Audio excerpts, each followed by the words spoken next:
Welcome to BS education. তোমাদের জন্য ইতিহাসের ফুল সাজেশন মানে এমসিকিউ এবং এসিকিউর যে সাজেশনটি আগে আমি দিয়েছিলাম সেটি কিন্তু হাফ ছিল, 1 থেকে 4 পর্যন্ত ছিল, মানে 1 অধ্যায় থেকে 4 অধ্যায় পর্যন্ত ছিল এবং সেগুলি ছিল শুধু এমসিকিউ।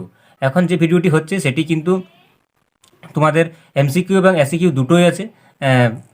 5 থেকে 8 পর্যন্ত যে তোমাদের অধ্যায়, সেখানে এমসিকিউ এবং এসিকিউ সমস্ত প্রশ্নের উত্তরগুলি আছে। তো চলো তোমরা দেখে নাও প্রত্যেকের ভিডিওটি। আর আগের ভিডিও যদি কেউ না দেখে থাকো তাহলে নিচে ডেসক্রিপশন বক্সে লিঙ্ক দেওয়া থাকবে, সেখান থেকে তোমরা দেখে নিতে পারো। তো চলো ভিডিও শুরু করা যাক। তো তোমরা দেখতে পাচ্ছ চলে এসেছি মোবাইলের স্ক্রিনে।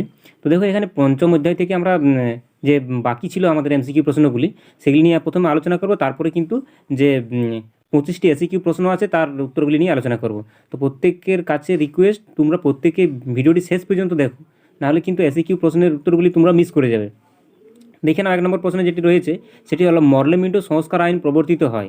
এখানে অপশন রয়েছে 1906, 1909, 1915, 1919 সালে। তো এর যে উত্তর এটি হয়ে যাবে 1909 সালে।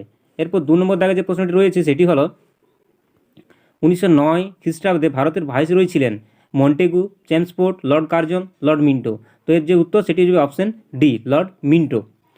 3 নম্বর দাগে যে প্রশ্নটি রয়েছে সেটি হলো পৃথক নির্বাচনের নীতি প্রবর্তিত হয় যে আইনের দ্বারা, সেটি হলো ভারতীয় কাউন্সিল আইন 1992। এটি ছিল এ নম্বর এ অপশন। বি এ আছে দেখো 1909 সালের ভারত শাসন আইন। অপশন সি 1919 সালের ভারত শাসন আইন। অপশন ডি ভারত শাসন আইন 1935। তো দেখো এর যে সঠিক উত্তর সেটি হয়ে যাবে অপশন বি, 1909 সালের ভারত শাসন আইন। এরপর দেখো 4 নম্বর দাগে যে প্রশ্নটি রয়েছে সেটি হলো কুখ্যাত জালিয়ানওয়ালাবাগের হত্যাকাণ্ড কোথায় সংঘটিত হয়েছিল? দিল্লি, শ্রীনগর, সাহারানপুর, অমৃতসর। তো এর যে সঠিক উত্তর সেটি হয়ে যাবে অপশন ডি, অমৃতসর। এরপর 5 নম্বর দাগে যে প্রশ্নটি রয়েছে সেটি হলো ভারত শ্রমজীবী পত্রিকার সম্পাদক ছিলেন শশীপত ব্যানার্জি, মতিলাল শীল, গান্ধীজি, সরোজিনী নাইডু।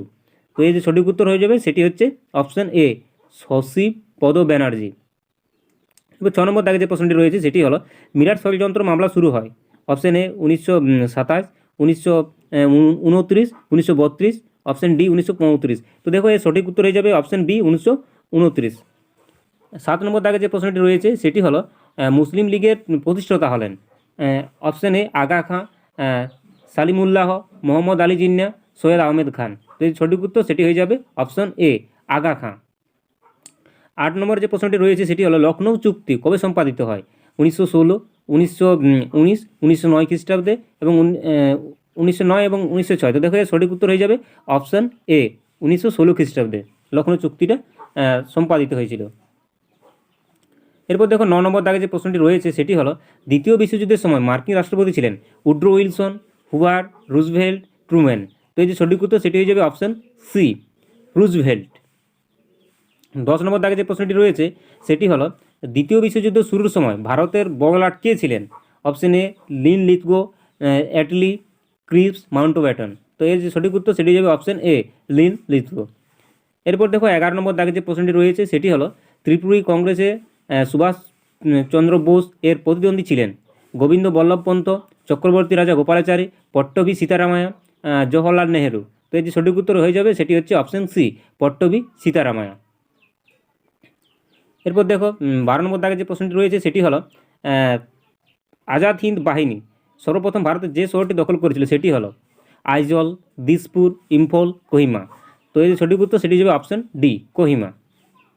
এরপর 14 নম্বর দাগে যে প্রশ্নটি রয়েছে সেটি হলো মন্ত্রী মিশন ভারতে এসেছিল 1942, 1942-এ, 1944-এ, 1945-এ, 1946-এ। তো এর যে সঠিক উত্তর সেটি হয়ে যাবে 1946-এ। দেখো এরপর 15 নম্বর দাগে যে প্রশ্নটি রয়েছে সেটি হলো ফাল্টন বক্তৃতা দেন George Kennan, Marshall, Fanon, Churchill. তো এর সঠিক উত্তর সেটি যাবে অপশন ডি, চার্চিল। এরপর দেখো 16 নম্বর দাগে যে প্রশ্নটি রয়েছে সেটি হলো ন্যাটো, NATO গঠিত হয় 1947 সালে, 1948 সালে, 1949 সালে, 1950 সালে। তো দেখো যাদের রাষ্ট্রবিজ্ঞান আছে তারা কিন্তু ভালোভাবেই জানো, এবং যাদের ইতিহাস আছে তারাও জেনে নাও 1949 সালে কিন্তু ন্যাটো গঠিত হয়েছিল। এরপর দেখো 17 নম্বর দাগে যে প্রশ্নটি রয়েছে সেটি হলো জেনারেল নেগুইভ কোন দেশের সেনানায়ক ছিলেন? মিশর, ইসরায়েল, আলজেরিয়া, লিবিয়া। তো এর সঠিক উত্তর হয়ে যাবে অপশন এ, মিশর। এরপর দেখো 18 নম্বর দাগে যে প্রশ্নটি রয়েছে সেটি হলো পেরেস্ত্রোকার প্রবর্তক ছিলেন ক্রুশ্চেভ, লেনিন, স্ট্যালিন, গর্বাচেভ। দেখো তো এর যে উত্তর সেটি হয়ে যাবে অপশন ডি, গর্বাচেভ।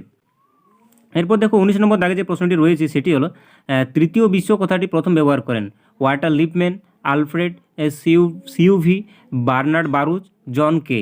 তো দেখো এর যে উত্তর সেটি হয়ে যাবে অপশন বি, আলফ্রেড সৌভি।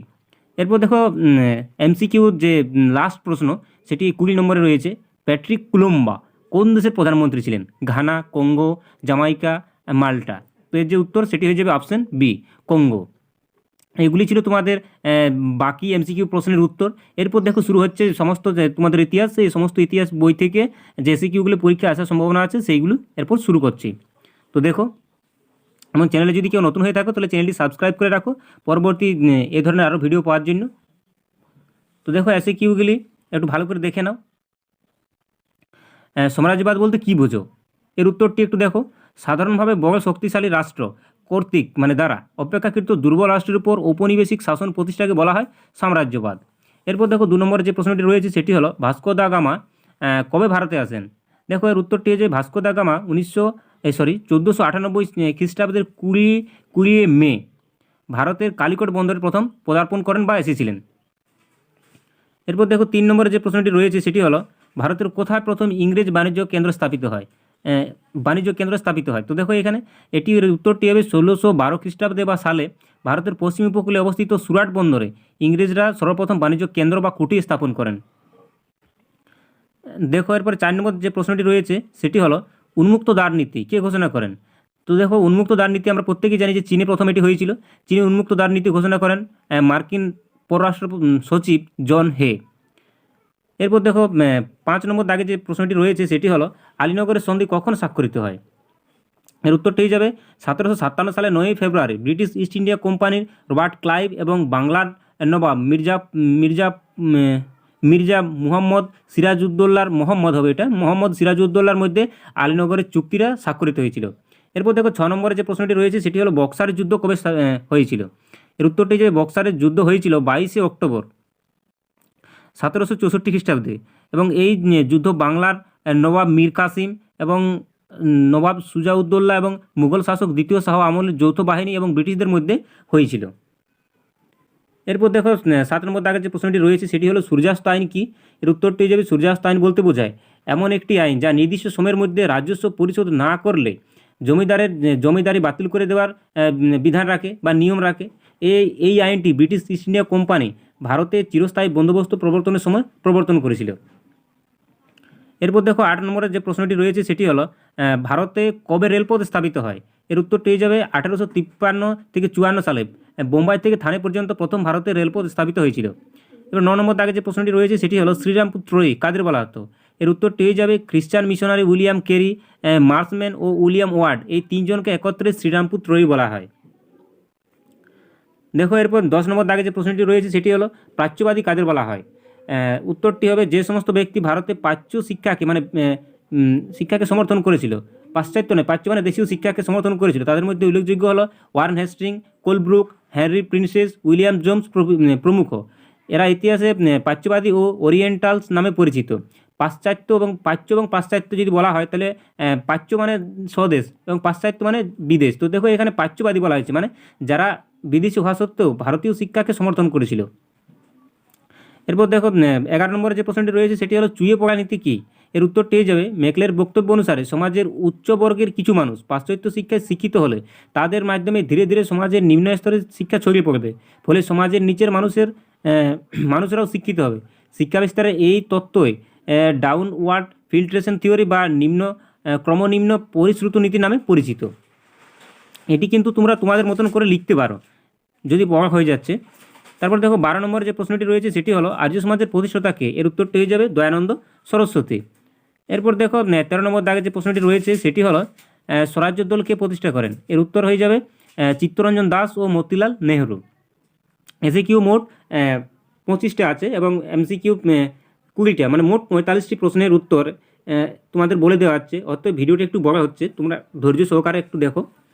18 নম্বর যে প্রশ্নটি রয়েছে সেটি হলো পুনা চুক্তি কাদের মধ্যে স্বাক্ষরিত হয়? এর উত্তরটি যে পুনা চুক্তি মহাত্মা গান্ধী এবং ভীমরাও আম্বেদকরের মধ্যে এই চুক্তি স্বাক্ষরিত হয়। এরপর দেখো তিন কাঠি প্রথাটা কি, তিন কাঠিয়া প্রথা কি, এর উত্তরটি হয়ে যাবে বিহারের চম্পারণে নীলকর সাহেবরা, মানে যারা নীলকর সাহেব ছিলেন তারা চাষিদের বিঘা প্রতি 20 কাঠার মধ্যে 3 কাঠা অর্থাৎ 3/20 অংশ, যেটাকে আমরা বলে থাকি, জমিতে নীল চাষ ও নির্দিষ্ট দামে উৎপাদিত নীলকর সাহেবদের কাছে বিক্রি করতে বাধ্য থাকতো। এই ব্যবস্থায় 3 কাঠিয়া প্রথা নামে পরিচিত। তো দেখো তারপর যে 16 নম্বর দাগের প্রশ্নটি রয়েছে সেটি হলো রশিদ আলী দিবস কবে পালিত হয়, এর উত্তরটি হয়ে যাবে 12ই ফেব্রুয়ারি 1946 খ্রিস্টাব্দে। এরপর দেখো 17 নম্বর দাগে যে প্রশ্নটি রয়েছে সেটি হলো লিন লিথগো প্রস্তাব ঘোষিত হয় কবে, এর উত্তরটি হয়ে যাবে 1940 খ্রিস্টাব্দে আগস্ট মাসে। এরপর 18 নম্বর দাগে যে প্রশ্নটি রয়েছে সেটি হলো তাম্রলিপ্ত জাতীয় সরকার কবে গঠিত হয়, এর উত্তরটি হয়ে যাবে 1942 সালের 17 ডিসেম্বর তাম্রলিপ্ত জাতীয় সরকার গঠিত হয়। সর্বাধিনায়ক হন বিপ্লবী সতীশচন্দ্র সামন্ত। এরপর 19 নম্বর দাগে যে প্রশ্নটি রয়েছে সেটি হলো ফরওয়ার্ড ব্লক কে প্রতিষ্ঠা করেছিলেন, এর উত্তরটি হয়ে যাবে 1939 সালের 3রা মে তারিখে বা মে নেতাজি সুভাষচন্দ্র বসু ফরওয়ার্ড ব্লক গঠন করেছিলেন। এরপর দেখো 20 নম্বর দাগে যে প্রশ্নটি রয়েছে সেটি হলো ভারতের নৌ বিদ্রোহ কবে কোথায় হয়েছিল, এর উত্তরটি হয়ে যাবে 1946 সালে নৌ বিদ্রোহ হয়েছিল বোম্বের তলোয়ার নামক জাহাজে, বা এখন বর্তমানে যেটি বোম্বাই সেখানে তলোয়ার নামক জাহাজে এই নৌ বিদ্রোহটি প্রথম হয়েছিল।